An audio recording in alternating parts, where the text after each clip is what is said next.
Which defense should you target and which should you avoid for Week 10 of the NFL season? We'll go over all of that in this week's episode of Pick 3 DST.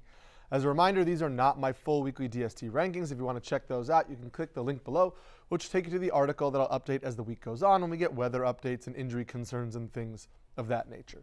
We're going to start with our accountability check, as we always do, and what was admittedly a disappointing Week 9 for us.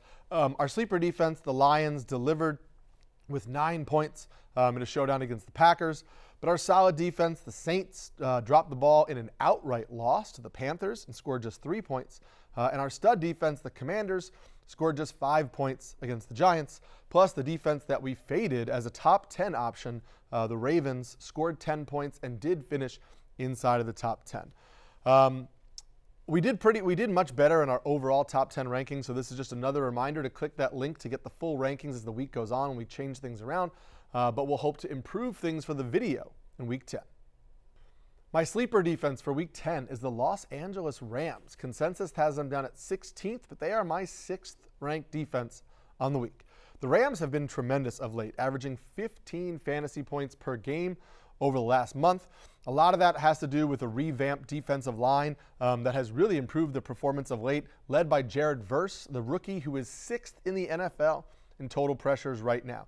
Over the last 6 weeks, the Rams rank 2nd in pass rush productivity, they rank 8th in turnover rate, and they rank 13th in opponent scoring rate. So they've been a really good defense. Now I know that the Dolphins with Tua Tagovailoa under center are a much different beast, but what I did was in my formula for this week, I made the Dolphins the 6th hardest fantasy matchup for opposing defenses, which is obviously much better than they have been so far this season. And the Rams still came out as a 6th ranked option for me this week. A lot of that has to do with how well the Rams have played of late, and a lot of it has to do with the defensive landscape this week. There are a lot of good defenses in some terrible matchups. So there are a lot of options outside of the top 5 where you're kind of throwing up your hands and hoping that you landed on the right pick. I'm going to go with the defense that has been playing incredibly well of late, so I'm going to go with the Rams. Before I get to my solid defense of the week, pause this video and comment below. Let me know which defense you're using for this week or ask me any start-sit questions, and I'll get to those as the week goes on. My solid defense for the week is the Chicago Bears. Consensus has them at 5th, and I have them as my 3rd ranked defense of the week. Now, the Bears didn't look great against the Cardinals last week, and they are averaging just 6.3 fantasy points over the last month, so they have taken a little bit of a step back from what we saw earlier in the season. However, over the last 6 weeks, the Bears rank 5th in turnover rate, they rank 6th in pass rush productivity, and they rank 16th in opponent scoring rate. So they have been giving up a decent amount of points, but the rest of the defense performance has actually been pretty good. And I think that's a pretty good combination going up against the Patriots offense. Even though Drake May has really put up some strong performances of late, the Patriots aren't scoring tons of points. And in May's 3 full games as a starter this season, fantasy defenses are averaging 10.7 points against the Patriots. So even though he is producing, fantasy defenses are still producing against him. So we're getting a above average defense in the Bears against a Patriots matchup, that's still an above average matchup. And so I really like using the Bears this week. I will just say they're pretty banged up on defense, so this is a situation to monitor during the week. Really check in on the practice reports. Again, check my rankings as the week goes on so we see if we have any major updates in our Bears ranking. My stud defense for week number 10 is the Los Angeles Chargers. Consensus has them 1st, and I have them 1st on the week. The Chargers defense put up a huge day against the Browns in week 9, scoring 18 points. And now they get an even friendlier matchup against Tennessee Titans offense that allows the most fantasy points to opposing defenses. Over the last 6 weeks, the Chargers rank 1st in opponent scoring rate. They rank 7th in turnover rate, 9th in forced incompletion rate. Now, they do rank 17th in pass rush productivity rate or grade. However, they did miss Joey Bosa for an entire month, so I think that contributed to that lack of production. He is back now, so I expect their pass rush to improve over the coming weeks.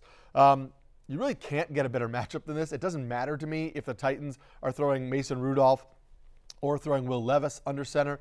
I think the Chargers are in a really good smash spot here, and so I'm happy to roll them out in any league type with extreme confidence. Before we get to the defense, I'm fading for this week. Make sure you hit that like and subscribe button to get Pick 3 DST every single week, plus the rest of our fantasy football and regular football content over at NBC Sports. The defense I'm fading for Week 10 of the NFL season is the Pittsburgh Steelers. Consensus has them at 6th, and I have them down at 13th on the week.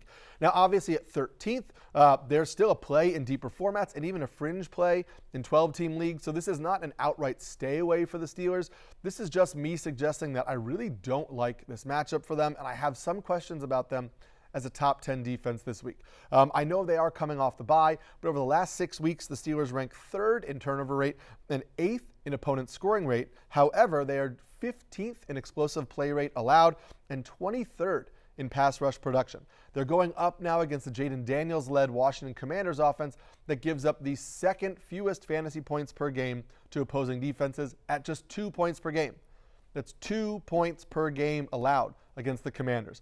The Bears are also a really solid fantasy defense. 2 weeks ago, the Bears defense scored just 3 fantasy points against the Commanders. So I think you're looking at a Steelers performance that might be closer to 5 or 6 points. And again, that's fine in deeper formats, but if you have options on the waiver wire or you have 2 defenses on your roster, this might be a week where you look to play somebody else other than the Steelers.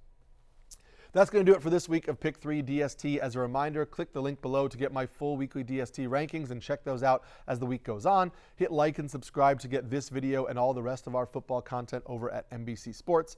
And I'll see you next week on another episode of Pick 3 DST. Good luck on Sunday.